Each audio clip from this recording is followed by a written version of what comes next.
pecadores.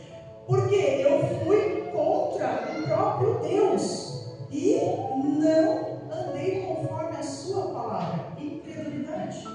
E olha que eu sabia de Bíblia, mas eu sabia só de regras e leis religiosas.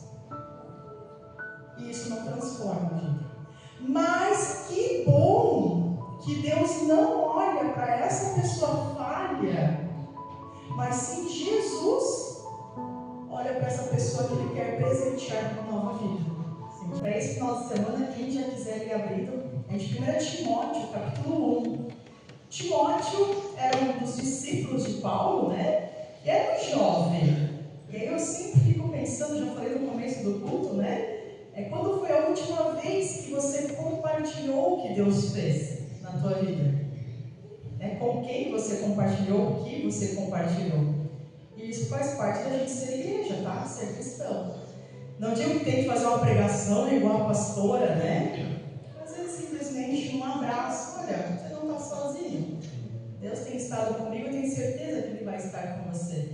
Em oração, dizer, orei pela tua vida. Sabe que você é importante para Deus. Quanto mais, né, os jovens aqui, puxar a orelha, igual o Paulo faz com Timóteo, né? Não nessa parte da pregação, mas depois vem os outros textos, né? E o Timóteo era alguém jovem, como já falei, e ele estava à frente, provavelmente, da igreja de Éfeso, né, onde o Paulo também já tinha passado. E vem um texto que eu acho legal, porque o Paulo ele olha para a vida dele, e eu acho que é um convite para nós também hoje. Olhar para a nossa vida e pensar o que Deus tem feito por nós e em nós. Só que muitas vezes a gente tem brasileiro tem a memória curta, né? E é verdade, a gente não lembra de como era a nossa vida, né? Nós, muitos somos luteranos e já nascemos dentro da igreja. Então a gente nem faz ideia do que é experimentar uma vida sem Deus. Mas eu acompanho o centro de recuperação aqui do Novo Rumo, e é interessante eles relatarem e dizerem: eu não quero mais aquela vida, pastora, porque viver sem Deus é uma desgraça, ou seja, sem graça, sem a graça, né? O amor de Deus que cuida de nós. E aí o Paulo, dentro desse versículo 6, na verdade, ele vai falar algo bem especial. E eu acho que é um caminho para nós também pensarmos na nossa vida. Então, quem já abriu página 171, né, da nossa Bíblia, 1 Timóteo, tem duas, né? Então, a primeira carta ali de Timóteo, para a igreja também de Éfeso, versículo 12 até o 17. E aí o Paulo dizendo, tá? Sou grato para com aquele que me fortaleceu, Cristo Jesus, nosso Senhor, que me considerou fiel, designando-me para o ministério. A mim, Paulo, que noutro tempo olha quem era Paulo, blasfemo e perseguidor e insolente, mas obtive misericórdia, pois o fiz na ignorância, na incredulidade. Transbordou, porém, a graça do nosso Senhor com a fé e o amor que há em Cristo Jesus. Fiel. Você é fiel? Fiel é a palavra e digna de toda aceitação, palavra de Deus, né?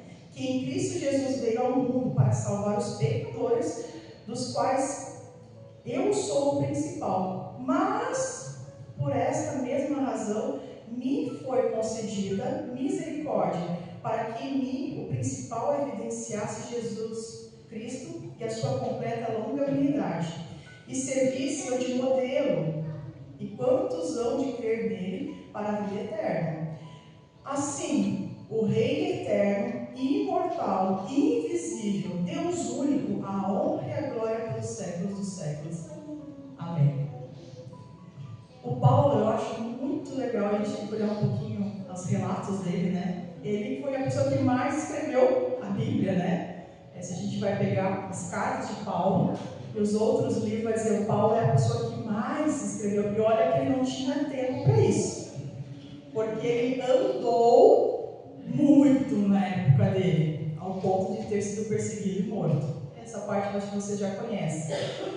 Mas o Paulo, e ele vai dizer assim, e isso eu acho importante, ele se dá conta de quem ele é sem Deus. Porque ele já teve essa experiência. Ele falou assim, quando eu era incrédulo, quando eu não acreditava, olha quem eu era. E ele vai dizer, né, a psicoterapia falou que assim, ó, eu era alguém que em outro tempo era blasfemo, ou seja, contra o primeiro mandamento, né? Perseguidor, ele matou cristãos. O Paulo matou cristãos. Por isso que ele vai dizer, eu sou um dos o pior dos pecadores. E também insolente. Ele era o dono da verdade porque ele era fariseu. E fariseu de Bíblia entendido. Por isso que eu falei, palavra de Deus, e Jesus é a palavra viva, essa transforma o nosso viver, tá? Só ler a Bíblia, sem se colocar no temor de Deus, Senhor, fala comigo, eu quero ter uma vida transformada, é diferente do que, eu vou ler um versículo bíblico hoje, para ver o que acontece. Tá. E aí o texto continua, conseguiram perceber quem é Paulo?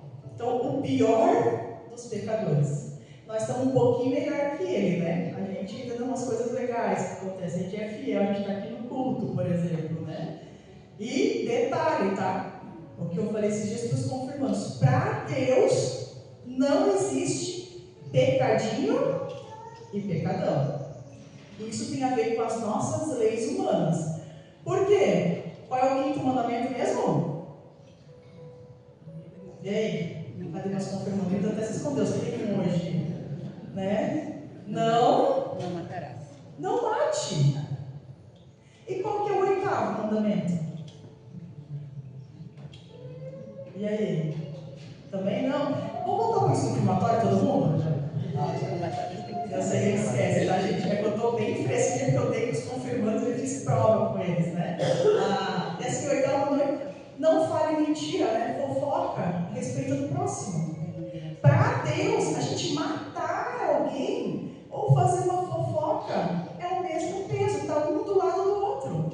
Os 10 mandamentos não quer dizer que o primeiro é mais importante que o 10º é o menos importante, tá? É só, literalmente, uma organização.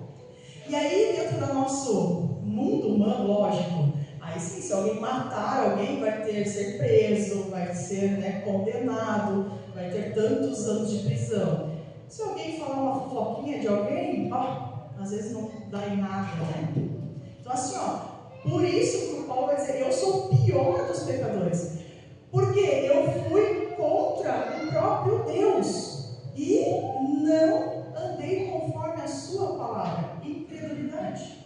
E olha que eu sabia de Bíblia, mas eu sabia só de regras e leis religiosas. E isso não transforma a vida.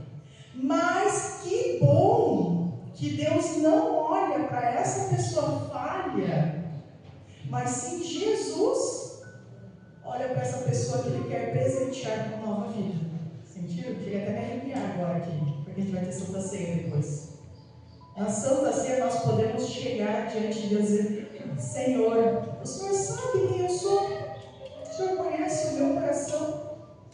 Mas obrigado, porque o Senhor ainda acredita em mim. O Senhor ainda sabe que eu tenho potencial, mesmo que eu não consiga ver. E olha que não é fácil. Quantas coisas queremos tirar do caminho? Primeiro mandamento. Quantas coisas são mais importantes do que Deus?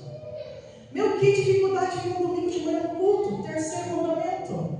Orar, falar com Deus. Segundo mandamento, chamar em o nome de Deus. Senhor, abençoa o meu dia. Colocar, né, Senhor, né, colocar com consciência, né? Ser aceito em família, né? Honrar pai e mãe, respeito dentro do lar, deixar-se honrar, né? Matar, adulterar, né? Ter outro, hoje os vídeos, viu falando, né? Qualquer homem, qualquer mulher pode receber videozinhos pornográficos no celular. O que a gente faz com isso? Né? É verdade. Cobiçar, né? A grama do vizinho sempre é mais verde que a minha, né? É desse mundo, do nosso coração, que parte isso e não tem Deus. E aí o Paulo, ele sabe a realidade dele, mas ele diz, não depende de mim, porque eu sou pobre e pecador, como diz em Coríntios. Eu sou o pior dos pecadores. E aí vem o texto que eu acho lindo. Lindo mesmo. Por isso que eu fiquei bem feliz de compartilhar com vocês. Ó. Versículo 14. Transbordou, porém, o quê? O presente, a graça, a fidelidade da palavra de Deus em Jesus Cristo. E não de qualquer forma, com fé e amor. Sabe, transbordou. Do altar de Deus, a partir da morte dele, hoje na Santa Ceia, que vem até a nossa direção, isso preenche a nossa vida e vai conosco para a nossa casa. Mas se é fiel e amorosamente, o amor de Deus vai com a gente recebe esse presente, isso transborda em nós. E vou pular um pouquinho ali, versículo 16, né? Ali tem uma partezinha que eu acho muito legal. Vocês sabem da história do Paulo, então, que ficou cego, encontrou com Jesus, né? E aí diz assim, ó, no finalzinho, ó. Evidenciasse Jesus Cristo a sua completa longanimidade e servisse eu de modelo a quantos hão de crer nele para a vida eterna. E aí vem o começo do culto até agora. A palavra modelo, algumas versões têm exemplo, né? Mas no grego, no nosso português dá o protótipo, é o protos, né? Esse modelo. Não é modelo, né, de desfilar, não é modelo, né, de seguir o exemplo, o conselho, mas é um protótipo. Vocês sabem o que é um protótipo? Vou usar o exemplo de um protótipo de uma geladeira, né? Os engenheiros vão lá, começam a pensar numa geladeira diferente, eles montam pecinha por pecinha e vão juntando aquilo lá, fazem o teste e vão ajustando os erros. E aí, quando tiver 100%, jogam no mercado. E o Paulo está dizendo, eu sou o protótipo de Deus. Deus me acolheu, me quebrou inteirinho, outro texto bíblico de Gálatas, né? Me quebrou inteirinho. Jeremias vai falar, eu sou um vaso de barro, né?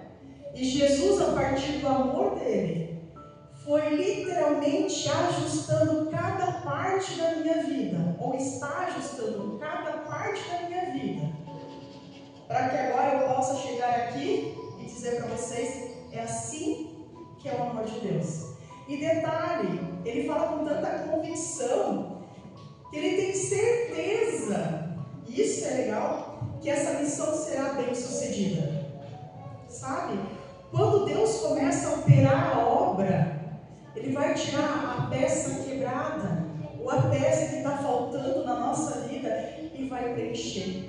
Vai tirar as coisas que estão sobrando, e vai dizer, deixa que eu resolvo. Vai limpar o que está sujo, para que tudo tenha funcionalidade.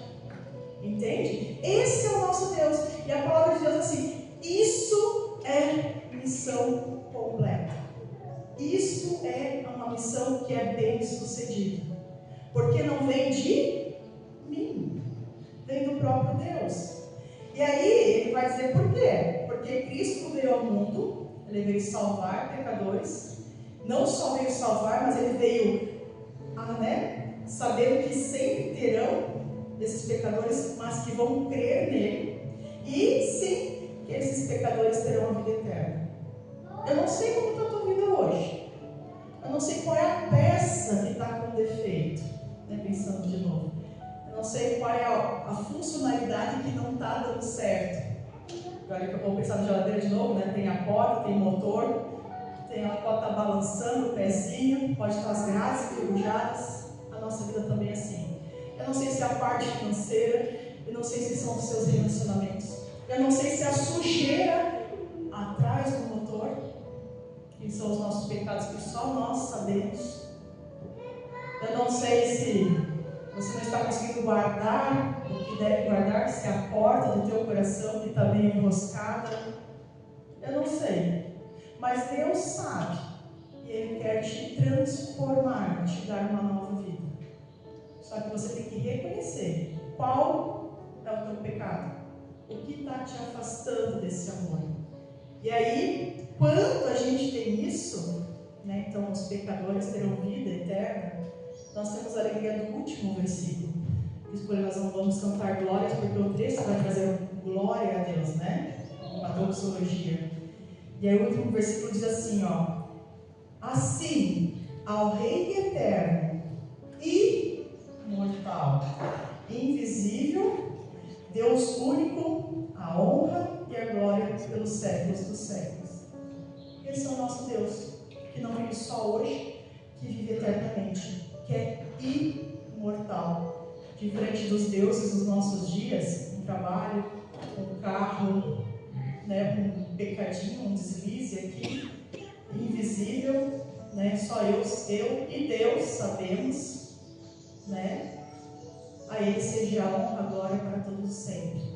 Que você tenha, literalmente, saia daqui sabendo que você não vai sozinho, que Deus tem planos para a tua vida, mas que ao literalmente experimentar esse cuidado de Deus, você possa testemunhar para que outros pecadores também possam encontrar esse Jesus que transforma a nossa vida, esse Jesus que faz dar uma utilidade para ela.